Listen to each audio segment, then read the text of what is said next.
ഞങ്ങൾ ഇറങ്ങുന്നത് ഇടുക്കി ജില്ലയിലെ അടിമാലി എന്ന ഗ്രാമത്തിലാണ്.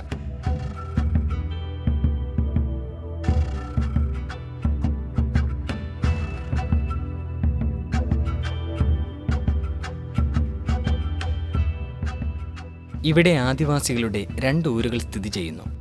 സാമൂഹ്യശാസ്ത്ര പാഠ്യക്രമത്തിൻ്റെ ഭാഗമായി സാക്ഷാത്കാര പഠനം നടത്താനാണ് ഞങ്ങൾ ഈ പ്രദേശത്തേക്ക് പോകുന്നത്. മനുഷ്യ മനസ്സിൻ്റെ ആർദ്രസങ്കല്പങ്ങൾക്ക് പച്ചപ്പിൻ്റെ ദൃശ്യമാധുര്യം കോടമഞ്ഞിൻ്റെ തണുപ്പിൽ ചാലിച്ച് പ്രദർശിപ്പിക്കുന്ന പ്രകൃതി. അക്ഷരം തേടിയുള്ള ഞങ്ങളുടെ യാത്ര ചുവരുകൾക്കുള്ളിൽ നിന്ന് പുറംവേലി കടന്ന് മനുഷ്യമണമുള്ള മണ്ണിനെ സ്പർശിക്കുമ്പോൾ മഷിപ്പാടുകൾ പുരണ്ട പുസ്തകത്താളുകൾക്കുമപ്പുറം അനുഭവങ്ങളുടെ ഒരു സത്യവെളിച്ചം തെളിയിക്കുന്നു.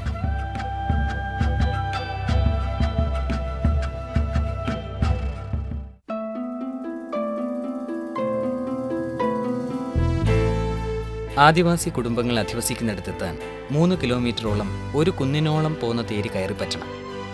ഞങ്ങൾക്കൊരു പക്ഷേ ഇതൊരു രസകരമായ അനുഭവമായിരിക്കാം.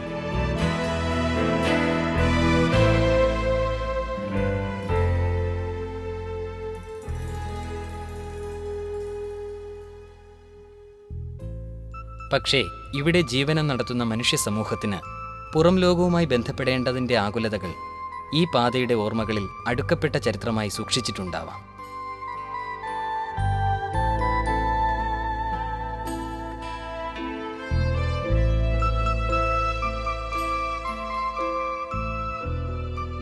ഈ അനുഭവ പഠനത്തിന് ചുക്കാൻ പിടിച്ച് ഞങ്ങളെ നയിക്കുന്ന ഞങ്ങളുടെ പ്രിയങ്കരനായ അധ്യാപകൻ ഡോക്ടർ ജോസ് ബോബൻ. നമ്മുടെ രാജ്യം സ്വാതന്ത്ര്യം കിട്ടിയിട്ട് 50 വർഷം കഴിഞ്ഞെങ്കിലും ആദിവാസി സമൂഹങ്ങൾ ഇപ്പോഴും സമൂഹത്തിൻ്റെ മുഖ്യധാരയിൽ നിന്ന് മാറിയാണ് നിൽക്കുന്നത്. അവർക്ക് ഇപ്പോഴും പലതരത്തിലുള്ള പ്രശ്നങ്ങൾ, ഉദാഹരണത്തിന് ദാരിദ്ര്യം, നിരക്ഷരത, സാമ്പത്തികമായ മറ്റ് പ്രശ്നങ്ങൾ, ചൂഷണം, അങ്ങനെയുള്ള വളരെയധികം പ്രയാസങ്ങൾ ഇപ്പോഴും അവർ അനുഭവിച്ചുകൊണ്ടാണ് ഇരിക്കുന്നത്. മറുവശം പറയുകയാണെങ്കിൽ ഗവൺമെൻറ് അവരുടെ ഉന്നമനത്തിനായിട്ട് വളരെയധികം പരിപാടികൾ, പദ്ധതികൾ നടപ്പിലാക്കുന്നുണ്ട്. അവരുടെ കാർഷിക വികസനത്തിനും ഭവന നിർമ്മാണത്തിനും അവർക്ക് തൊഴിൽ നൽകുന്നതിനും അവരുടെ ആരോഗ്യ പരിപാലനത്തിനും എല്ലാമായി ഗവൺമെൻറ് കോടിക്കണക്കിന് രൂപ അവർക്ക് വേണ്ടി ചിലവഴിക്കുന്നു. പക്ഷേ പലപ്പോഴും ഈ പദ്ധതികൾ ഒന്നും അതിൻ്റെ ലക്ഷ്യം കാണുന്നില്ല. ആദിവാസി സമൂഹങ്ങൾ ഇപ്പോഴും പട്ടിണിയിലും പരിവട്ടത്തിലുമായിട്ട് കഴിയുന്നു.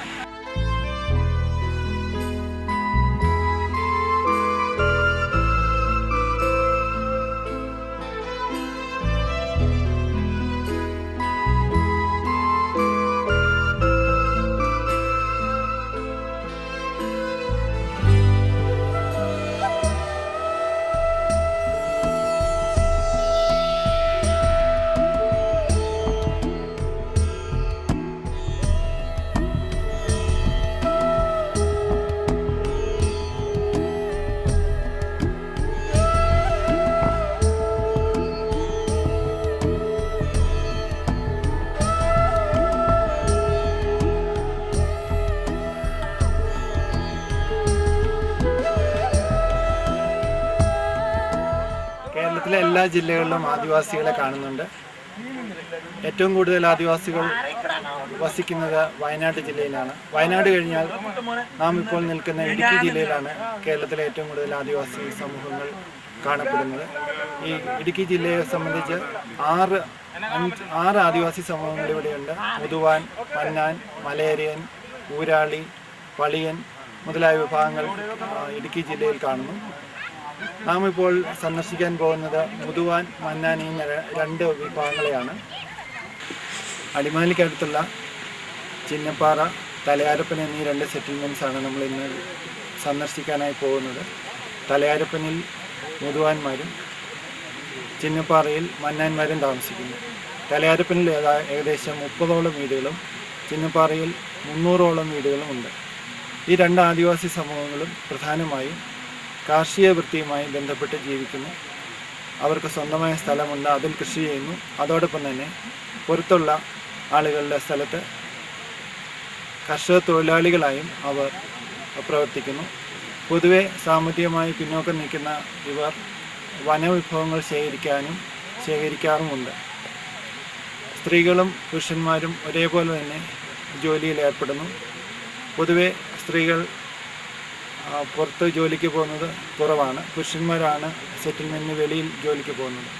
ഈ രണ്ട് ആദിവാസി സമൂഹങ്ങളെ താരതമ്യപ്പെടുത്തുകയാണെങ്കിൽ വിദ്യാഭ്യാസപരമായും സാമ്പത്തികമായും കുറച്ചെങ്കിലും മുന്നോക്കം നിൽക്കുന്നത് മന്നാന്മാരാണ്. മുതുവാന്മാർ ഇപ്പോഴും അവരുടെ പാരമ്പര്യമായ ജീവിതമായി മുന്നോട്ട് പോകുന്നു. പുറത്തുള്ള ആളുകളുമായി ബന്ധപ്പെടാനും അവർക്ക് പൊതുവെ ബുദ്ധിമുട്ടാണ്. സർക്കാരിൻ്റെ വികസന പ്രവർത്തനങ്ങൾ നേടിയെടുക്കാനും മന്നാന്മാരാണ് മുന്നിൽ നിൽക്കുന്നത്. അവരുടെ സെറ്റിൽമെൻറ്റിൽ ഇപ്പോൾ റോഡുണ്ട്, വൈദ്യുതിയുണ്ട്, ടെലിവിഷനുണ്ട്, ഫോണുണ്ട്. അപ്പോൾ അങ്ങനെ പൊതുവേ അവർ കുറച്ചെങ്കിലും മുന്നോട്ട് വരുന്നുണ്ട്. അതേസമയം മുതുവാന്മാരുടെ സെറ്റിൽമെൻറ്റിൽ ഇത്തരത്തിലുള്ള ആധുനിക സൗകര്യങ്ങളൊന്നും തന്നെ എത്തിപ്പെട്ടിട്ടില്ല. ആദിവാസി സമൂഹങ്ങൾക്ക് വേണ്ടി സർക്കാർ വളരെ തുക ചെലവഴിക്കുന്നു. അതേസമയം അവർ ഇപ്പോഴും പിന്നോക്കാവസ്ഥയിൽ തുടരുന്നു. ഈ സമസ്യയ്ക്ക് ഉത്തരം തേടിയാണ് നമ്മളുടെ ഇന്നത്തെ യാത്ര. രാഷ്ട്രീയ ബോധം ഇവിടെ ഒട്ടും പിന്നിലല്ല.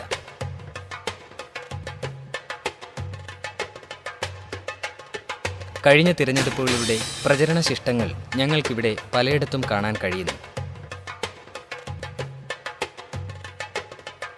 പാരമ്പര്യ ഭരണശീലുകളെ പുതുമയുടെ ഭാവം കൈയടക്കിക്കൊണ്ടിരിക്കുന്ന ദൃശ്യഭാഗങ്ങൾ. മഹാരാജ്യത്തെയും ഭരണ സംവിധാനത്തെയും ഇവരുടെ സ്ഥാനങ്ങളെയും ഇവർ തിരിച്ചറിയുന്നു. നിയമഗന്ധമുള്ള പുസ്തകത്താളുകളിൽ കുറിക്കപ്പെട്ട സമഭാവനയുടെ ആശയങ്ങളും ഇവർക്ക് മനഃപാഠമായിരിക്കാം. എങ്കിലും സാമൂഹ്യ സാഹചര്യങ്ങളുടെ പിടിപ്പുകേടുകൊണ്ടാവാം പിന്നാമ്പുറങ്ങളുടെ മറകൾക്കപ്പുറത്തേക്ക് ഇവർ തള്ളപ്പെടുന്നത്.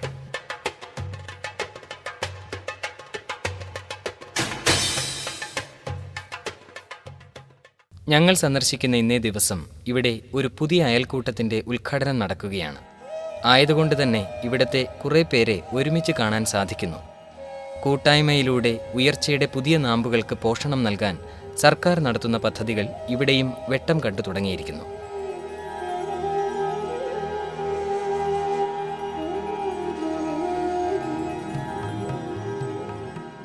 ഇവിടത്തെ പഞ്ചായത്തിൻ്റെ പ്രവർത്തനങ്ങളെപ്പറ്റി പഞ്ചായത്ത് അംഗത്തിൻ്റെ വാക്കുകൾ. 95 മുതൽ ഈ തിരഞ്ഞെടുപ്പ് വരെ മൂന്നാം പ്രാവശ്യം ജയിച്ച് വന്നിരിക്കുന്നു. എൻ്റെ പ്രവർത്തന മേഖലയെന്ന് പറഞ്ഞത് എൻ്റെ കാർഷിക മേഖല ഉൾപ്പെട്ട് 2 ട്രൈബൽ കോളനിയെ ഉൾപ്പെട്ട് തലയൊരുപ്പൻകുടിയും ചിന്നപ്പാറക്കുടിയും ഇത്തരം ഉൾപ്പെട്ട പ്രദേശമാണ് ഞാൻ പ്രവർത്തിച്ചു കൊണ്ടിരിക്കുന്നത്.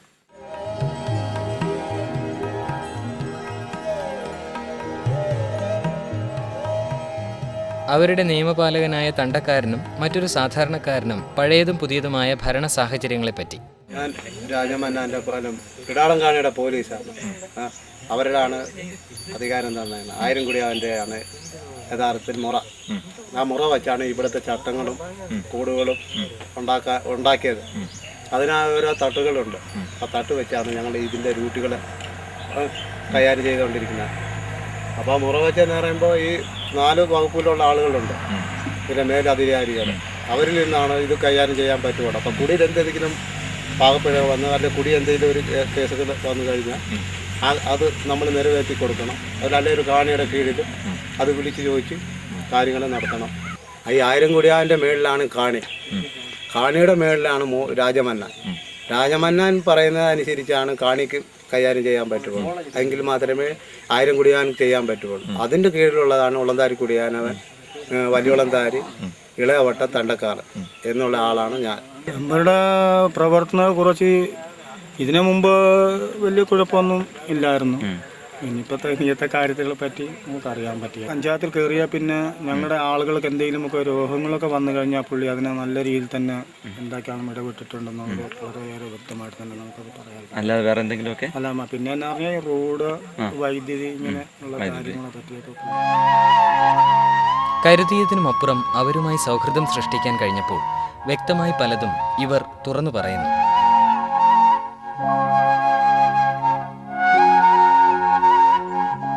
ഇവരുടെ സാമൂഹ്യ ജീവിതത്തിലെ മാറ്റങ്ങൾ, പ്രശ്നങ്ങൾ, അവഗണനകൾ, പിന്നെ സന്തോഷങ്ങൾ, സന്താപങ്ങൾ, അങ്ങനെ പലതും.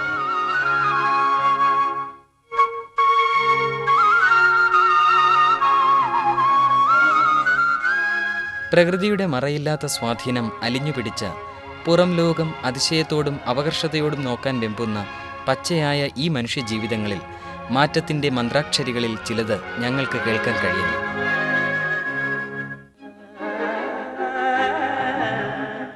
അവരുടെ ഭാഷയിൽ, സാമൂഹ്യബോധത്തിൽ, ഒത്തുചേരലുകളിൽ, അങ്ങനെ പലതിലും. വളരെ സ്നേഹത്തോടെയാണ് ഇവർ ഞങ്ങളോട് ഇടപെടുന്നത്.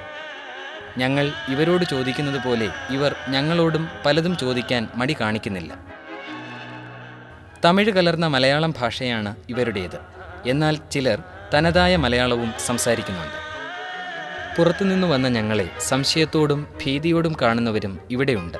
ഞങ്ങളുടെ ക്യാമറയെ ഇവർ സംശയിക്കുന്നു. സംശയങ്ങളും വ്യാകുലതകളും ഇവർക്ക് പഴങ്കഥകളായി മാറിയിട്ടില്ല.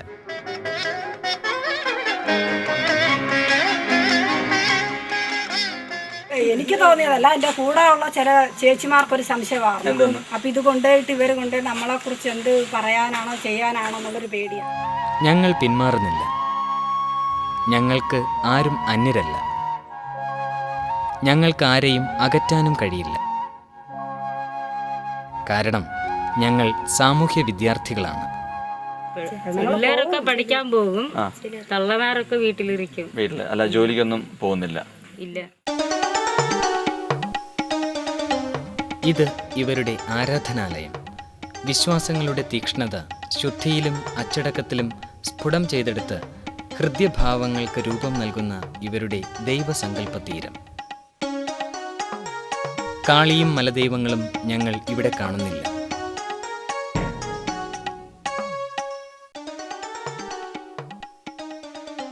പുസ്തകങ്ങളിലും കഥകളിലും വായിച്ചറിഞ്ഞ് മനസ്സിൽ രൂപപ്പെടുത്തിയ ആദിവാസി സങ്കല്പങ്ങളിൽ നിന്ന് വ്യത്യസ്തമായി ഭാരതാംബയുടെ ചിത്രം ശ്രീകോവിലിനുള്ളിൽ കാണാം.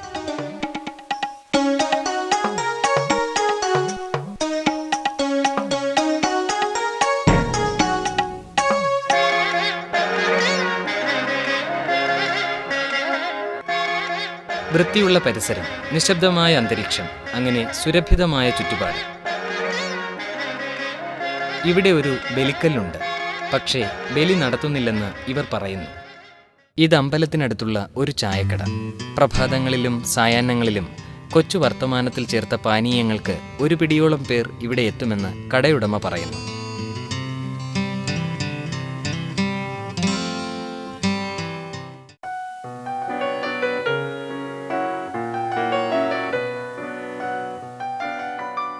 ഇവിടുത്തെ വീടുകളിൽ മനുഷ്യദൈവങ്ങളുടെ സ്വാധീനം കാണാം.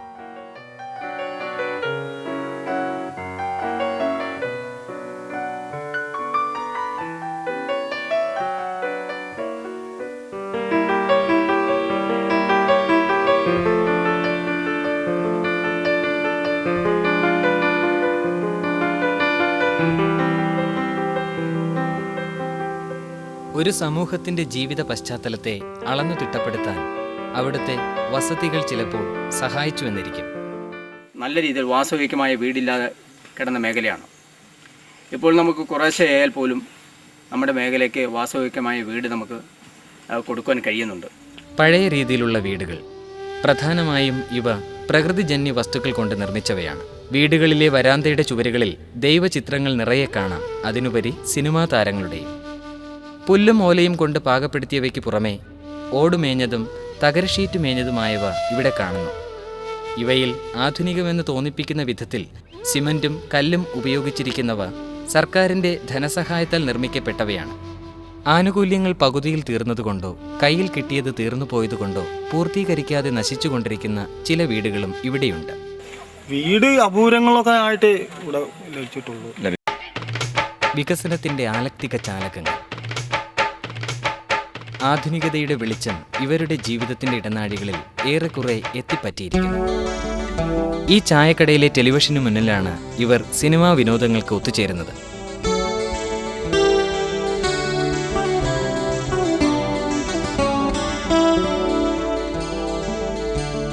ഉപഗ്രഹ സാധ്യതകൾ സമ്മാനിച്ച വർണ്ണക്കാഴ്ചകൾ ഇവർ ഒരുമയോടെ വീക്ഷിക്കുകയാണ്. കൈരളി പോലുള്ള സ്വകാര്യ ചാനലുകൾ ഉൾപ്പെടെ 33ഓളം ചാനലുകൾ ഇവർ ആസ്വദിക്കാറുണ്ട്. മനുഷ്യ സമൂഹത്തിൽ സാധ്യമാക്കിയ മാറ്റങ്ങൾ ഓർക്കുമ്പോൾ പിന്നോക്കാവസ്ഥയുടെ കറപുരണ്ട ഇക്കൂട്ടർക്കിടയിൽ മുന്നോക്കത്തിൻ്റെ തീർത്ഥജലം തെറിക്കപ്പെടുമെന്ന് പ്രതീക്ഷിക്കേണ്ടിയിരിക്കുന്നു.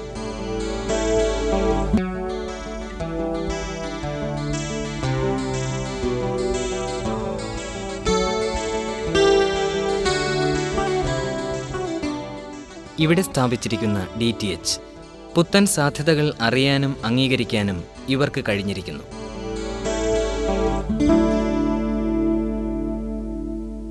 നമുക്കിവിടെ കൃഷി ചെയ്യുന്നത് ഈ കുരുമുളകായാലും ശരി, കപ്പ കൃഷിയായാലും ശരി, ഇഞ്ചിയായാലും ശരി, മറ്റു വാഴ കൃഷിയായാലും ശരി, മറ്റെല്ലാ കൃഷികളും നമ്മൾ ഉൽപ്പാദിപ്പിക്കുന്നുണ്ട്. പക്ഷെ നമുക്കിവിടെ അത് വിറ്റഴിക്കാനൊരു സൗകര്യപ്രദമായൊരു വിപണിയില്ല. വിപണിയില്ല. ഇതെല്ലാം നമ്മൾ തലച്ചുമട ചുമന്ന് കിലോമീറ്റർ താണ്ടി അടിമാലിലെത്തിക്കണം. ദാരിദ്ര്യത്തിൽ ഇതിൽ നിൽക്കുന്നതുകൊണ്ട് കുറേ ആളുകൾ ഇതിങ്ങനെ മറ്റേ പാട്ട വ്യവസ്ഥയിൽ കൊടുക്കുകയും അത് ഒരു വർഷത്തിൽ ഇങ്ങനെ ഒരു പാട്ട വ്യവസ്ഥയിലൊക്കെ കൊടുത്ത് അവർ അത് 1-2 വർഷത്തേക്കൊക്കെ കൊടുക്കും. മറ്റവൻ എന്തെങ്കിലുമൊക്കെ കൊടുക്കും. ഇവൻ്റെ ദാരിദ്ര്യം കൊണ്ട് അവൻ മേടിക്കുകയും ചെയ്യും. അപ്പോൾ ഇപ്പോൾ 100 രൂപയുടെ സാധനം ഉണ്ടെങ്കിൽ ഒരു 25-30 രൂപയുടെ സംവിധാനത്തിലാണ് അവനത് വിൽക്കുകയുള്ളൂ. ബാക്കിയെല്ലാം നഷ്ടത്തിലാണ്.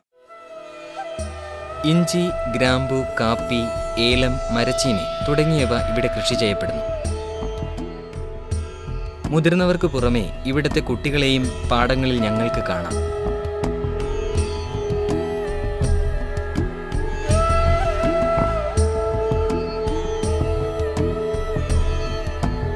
ഇറ്റുവീഴുന്ന വിയർപ്പിൽ പ്രകൃതിയുടെ കയ്യൊപ്പ് കൂടി ഉള്ളതുകൊണ്ടാവാം ഈ ഹരിതപുഷ്ടിക്ക് കണ്ണെടുക്കാൻ തോന്നാത്തത്ര വശ്യ സൗന്ദര്യം. ഇവരുമായി പറ്റുന്നിടത്തോളം സംസാരിക്കുക, അടുത്തറിയുക, നാടൻ പാട്ടുകൾ കേൾക്കുക, ഇതൊക്കെ ഞങ്ങളുടെ ആവശ്യങ്ങളാണ്. ക്യാമറയെ അഭിമുഖീകരിക്കാൻ ഇഷ്ടപ്പെടുന്ന ഒരുപാട് പേർ ഇവിടെ കൂടിയിരിക്കുകയാണ്. ഞങ്ങളുടെ പഠനത്തിൻ്റെ ഭാഗമാണിതെന്നറിയുന്നവർ, തുറന്ന് സംസാരിക്കാൻ, കൂടെ ഇരിക്കാൻ വിസമ്മതിക്കാത്ത നല്ല കുറേ മനുഷ്യർ. പുറത്തുള്ളവരെ അടുപ്പിക്കാത്ത ചില വർഗ്ഗക്കാരിൽ നിന്നും തീർത്തും വ്യത്യസ്തരായ കാടിൻ്റെ മക്കൾ. ഇവരുടെ നന്മയുടെയും സന്തോഷത്തിൻ്റെയും ഭാഗമായ ഈ രടികളിലേക്ക്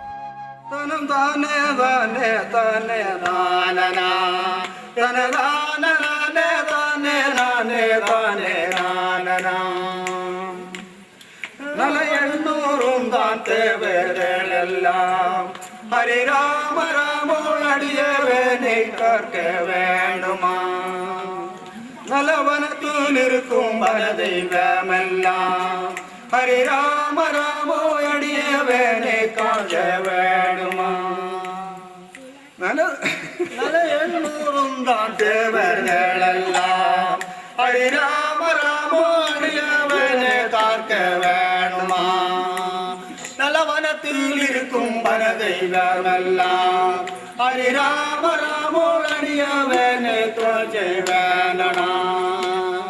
കുടിവെള്ളം എന്ന് പറഞ്ഞാൽ കറണ്ടൊക്കെ പറഞ്ഞിട്ട് കറണ്ട് വന്നില്ല. മോട്ടർ വെക്കാൻ പറഞ്ഞപ്പം മോട്ടറില്ല, കതറില്ല, കറണ്ട് പിടിച്ച് വെള്ളം മുക്കാനിക്ക്. ഇവരാണ് ഇവിടുത്തെ മൂപ്പനും മൂപ്പത്തിയും. കിടക്കുകയാണ്. ഞങ്ങൾ കുടിക്കാനും വേണ്ട, മുക്കാനും വേണ്ട. ചെറിയ കുയ്യെടുത്ത് ഇവർ സർക്കാരിനെ വിമർശിക്കുകയാണ്. വെള്ളം മുക്കി ഈ കതിര് ഇല്ലാണ്ട് എന്നെ മുക്കിയെടുത്ത് കുടിക്കണത് മുതോച്ചിമാര്. കുടിവെള്ളം ഇവരുടെ പ്രധാന പ്രശ്നമാണ്. അതുകൊണ്ട് ഉപയോഗിക്കാതെ അവിടെ കിടക്കട്ടെ ആയി. സർക്കാർ മരിച്ചോ വന്ന് കാണട്ടെ ആയി. ഇപ്പം വരാ ഒരു തണ്ണീര പോയി പെണ്ണുങ്ങളെ ചെമ്പടുപ്പ് നോക്ക്, തണ്ണി അടുപ്പ്, മുക്കല, തലിക്ക് ചെമ്മട്, പൈപ്പ് വരുമെന്ന് പറഞ്ഞാൽ പൈപ്പുമില്ല. മുടിയിൽ ഇറക്കേണ്ട ആൾക്കാരൊക്കെ എന്നെ ഉപായം, എന്നെ ഉപായുമ്പോ ഇത് തന്നതാ. തടിക്ക് ചെമ്മട് തന്നെ വെച്ച് കുടിക്കാൻ പറ്റുമ്പോ വയസ്സ് കാലാകും. ആരോണ്ട് തരാനാ? നിങ്ങൾ ചാർമാരും കൊടിച്ചു തരുമില്ല. അവിടെ ചത്തു പോകിയുള്ള വീട്ടിൽ കിടന്നാൽ കുടിക്കുക വെള്ളമില്ലാതെ. മറ്റേ പായ്പാണെങ്കിൽ ഞങ്ങൾക്ക് വീട്ടിൽ കുത്തി നിരങ്ങി പിടിച്ച അണ്ട മുക്കി കുടിക്കാം ഇല്ലേ? പിന്നെ ഇത് എന്തോ വയറ്റൊക്കെ ചാർമേര് തന്നത് അവിടെ കടന്നോട്ടെന്ന് ഇപ്പൊ ഒരു പരിധന ഉണ്ടില്ലേ? എന്തോ വൈമ അതെ കിടക്കാൻ വേണ്ട, ഇടിഞ്ഞു പൊടിഞ്ഞു പോവാൻ്റെ പെരയില്ല കടപ്പ. ഇത് ഉപായത്തെ കാണാം. അതിന്റെ കോൺട്രാക്റ്റും വര ആ പണിഞ്ഞ കുട്ടി ചത്താൻ ഉണ്ടോ ഇല്ല. അതിന്റെ ഞങ്ങൾക്ക് നാട്ടിൽ പോയാലും അറിവില്ല. അങ്ങനെയുള്ള കിടപ്പണം അവിടെ കിടക്കുന്നത്. അതാ കാണിയാപ്പനൊക്കെ എനക്കും കാണിക്കാർത്തിക്കും കുടിയിലുള്ള പാവത്തുകളൊക്കെ തന്നതില്ല. കഴിഞ്ഞു വന്ന അങ്ങനെ കിടപ്പുണ്ട്. തൊടിപ്പ് കഴിഞ്ഞു വന്ന 5-6 അരി കിട്ടിയത്. ഈ കട്ടടത്തിന്റെ കക്കുച്ചിന്റെ പണിയൊക്കെ ഒന്നായില്ല. എന്റെ കക്കുച്ചും പെണ്ണിന്റെ ഒരു കക്കുച്ചിന്റെ പണിയെ തീർന്നുള്ളൂ. മക്കളും മൊത്തം കിടപ്പാ. മൊത്തം കിടക്കുക. കാശ് ബില്ല് മാറിയാക്കാലും കാശ് എടുക്കും. വികസനത്തിന്റെ സാധ്യതകൾ അഭിനയങ്ങളായി അധപ്പതിക്കുന്നു എന്നതാണ് ഇവരുടെ പരാതി. അങ്ങനെ കിടക്കും.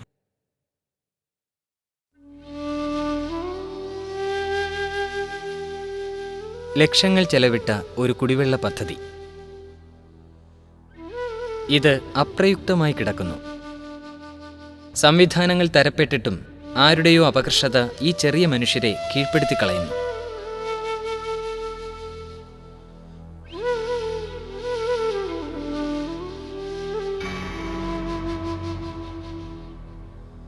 ഈ കുളത്തിന് വേണ്ടി ഇപ്പോൾ ഇവിടെ കിടക്കുന്ന ആളുകൾക്ക് പ്രയോജനപ്പെടുത്താൻ വേണ്ടിയല്ല ഈ കുളം ഇവിടെ പണിത്.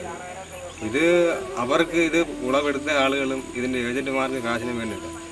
സാധാരണ ഒരു കുളമെന്ന് പറയുമ്പോഴത്തേക്കും താഴേക്ക് താഴ്ച പണിത് അതാണ് ആ താഴ്ച. ഇതിപ്പോൾ ഇവിടെ പണിതാക്കുന്ന താഴേക്കുള്ള താഴ്ച ഇല്ല എന്നിട്ട് സൈഡിലൊക്കെ അങ്ങ് വലിയ വീതി അങ്ങ് കൂട്ടി പ്രയോജനമില്ലാത്ത പണി ഇതൊക്കെ ചെയ്ത് വെച്ചേക്കുന്നത്. ഇവയൊക്കെ പ്രഹസനമായി മാറുമ്പോഴാണ് ഇവരുടെ മനസ്സ് വരണ്ടു പോകുന്നത്, അവർ പിന്തള്ളപ്പെടുന്നത്. പ്രകൃതിയുടെ മാസ്മരിക അനുഗ്രഹങ്ങൾക്ക് കുറവില്ലാത്തപ്പോഴും ആധുനികതയുടെ ശകലങ്ങൾ ഉറങ്ങിക്കിടക്കുന്നു. ഈ മനുഷ്യർക്കു വേണ്ടി തൊഴിലിനും വേതനത്തിനും ഭരണകവാടങ്ങൾക്ക് മുന്നിൽ ഉയർത്തപ്പെടുന്ന ശബ്ദം പ്രാഥമിക പ്രശ്നങ്ങളെ വിസ്മരിച്ചു പോകുന്നുവെന്ന് പറയാതിരിക്കാൻ നിവർത്തിയില്ല. മാധ്യമങ്ങളിലും പുസ്തകങ്ങളിലും ഞങ്ങളറിഞ്ഞ പൊതുവായ പ്രശ്നങ്ങൾക്കുമപ്പുറം സാരമായ ഇത്തരം പ്രശ്നങ്ങൾ ഇവരെ അലട്ടുന്നതും ഞങ്ങളുടെ ശ്രദ്ധയെ അലട്ടാതിരിക്കുന്നില്ല. ഇവിടെ ഈ സർക്കാരിൽ നിന്ന് തന്നെ കിട്ടിയതാണ് ആദ്യം ടാങ്ക് പണിത് കഴിഞ്ഞപ്പോഴത്തേക്ക് അത് വെള്ളമില്ല, സൗകര്യമില്ലാതായി. അതും കുറേ 1-2 വർഷം കഴിഞ്ഞപ്പോഴത്തേക്ക് അത് നിർത്തലാക്കി പോയി. അതിന്നും കാട് പിടിച്ച് കിടക്കുകയാണ്.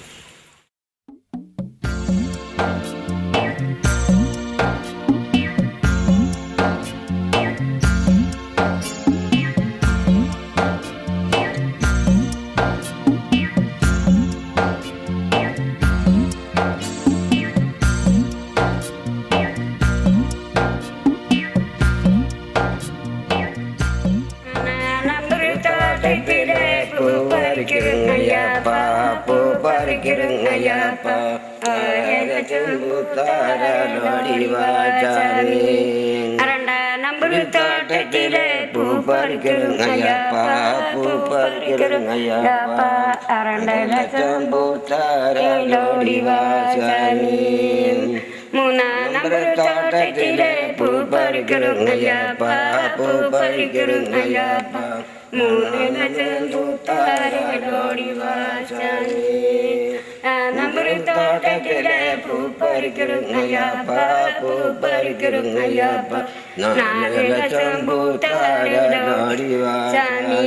5 നമ്പർ തോട്ടത്തിലെ പൂ പറിക്കരുങ്ങയ്യപ്പ, പൂ പറിക്കരുങ്ങയ്യപ്പ, 5 ലക്ഷം പൂത്താരോടി വാചാമി.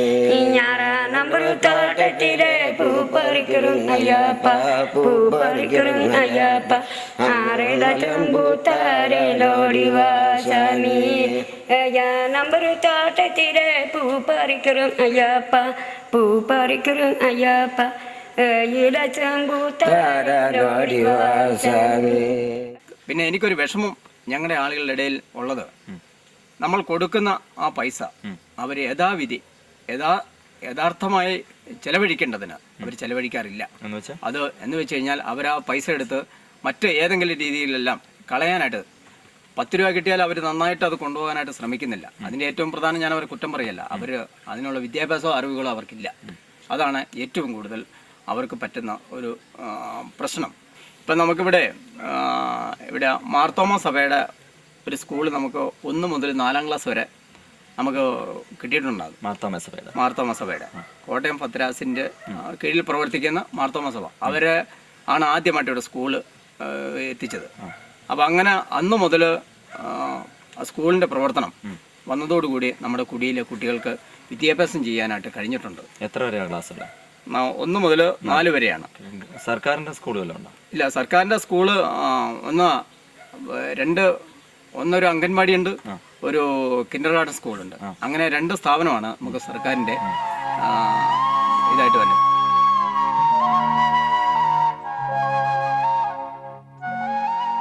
ഇവരുടെ വിദ്യാലയത്തെപ്പറ്റി വിദ്യാർത്ഥികൾ സംസാരിച്ചത് ഞങ്ങൾ ശ്രദ്ധിക്കുന്നു. എത്ര ടീച്ചർമാരുണ്ട് ആ സ്കൂളിൽ മൊത്തം? നിങ്ങൾക്ക് എത്ര ടീച്ചർമാരെ പഠിപ്പിക്കുന്നുണ്ട്? ഒരു സാറേ ഉള്ളൂ നിങ്ങളുടെ ക്ലാസ്? നിങ്ങൾ എല്ലാ വിഷയവും ആ ടീച്ചറാണോ പഠിപ്പിക്കുന്നത്? ആണോ? ഏതൊക്കെ വിഷയമാണ് പഠിപ്പിക്കുന്നത്? ഉറക്കെ പറ. മലയാളം, കണക്ക്, സയൻസ്, ഇംഗ്ലീഷ്. മുല്ലകിഴികാനം കൊല്ലെത്തിക്കാവ് മേമാരി കത്തിതപ്പനാരും പാറ പുനവാരത്തേക്കുന്തോട്ടം പുളിമരം വെള്ളം കണ്ണമ്പേടി വൈമാവ് മുത്തമ്പേടി മലകൂട് ഗോദവാര ആ ചിന്നപ്പാറ. ഇതാണു നമ്മുടെ ഗ്രാമം, ഇതാണു നമ്മുടെ ഗ്രാമം. സ്വാതന്ത്ര്യത്തിന് പൊന്നൊളി വീശി വർഷം പലത് കഴിഞ്ഞിട്ടും ഇവിടെ ദാമ്പത്യമില്ല, സ്വാതന്ത്ര്യമില്ല നമ്മുടെ ഗ്രാമത്തിൽ. റോഡുകൾ പണിയാം, പാലങ്ങൾ പണിയാം, നമ്മുടെ സ്കൂളൊന്ന് വേർപേടു ചെയ്യാം എന്ന് പറഞ്ഞ് വന്നവരിവിടെ നമ്മളെ വഞ്ചിച്ചു. മുല്ലകിഴികാനം കൊല്ലെത്തിക്കാവ് മേമാരി കത്തിതപ്പനാരും പാറ പുനവാരത്തേക്കുന്തോട്ടം പുളിമരം വെള്ളം കണ്ണമ്പേടി വൈമാവ് മുത്തമ്പേടി. ഒരു വാക്യത്തിലോ ഖണ്ഡികയിലോ ഒതുക്കാവുന്നതല്ല ഞങ്ങൾ കണ്ട ഇവിടുത്തെ കാഴ്ചകളുടെ ഉപസംഹാരം. ഭരണപുസ്തകങ്ങളിലും വികസന അജണ്ടകളിലും പരാമർശിക്കപ്പെട്ടിട്ടുള്ളതിൻ്റെ ചുരുങ്ങിയ ചില എത്തിനോട്ടങ്ങൾ ഇവിടെ സംഭവിച്ചിട്ടുണ്ട്. നല്ലൊരു റോഡ്, കുടിവെള്ള സൗകര്യം, വിദ്യാഭ്യാസ സൗകര്യം എന്നിവയുടെ കുറവാണ് ഇവിടെ ഞങ്ങൾ കണ്ട അടിസ്ഥാന പ്രശ്നങ്ങൾ. ഇത്തരം സൗകര്യങ്ങൾക്ക് വളം വയ്ക്കാമെങ്കിൽ അടിത്തട്ടിൽ ഒതുങ്ങിപ്പോയ ഈ മനുഷ്യ ജീവിതങ്ങൾക്ക് സമൂഹത്തിന്റെ മുഖ്യധാരയിലേക്ക് ഉയർന്നു വരാൻ കഴിയും. നമ്മുടെ ഗ്രാമം, ഇതാണു നമ്മുടെ ഗ്രാമം.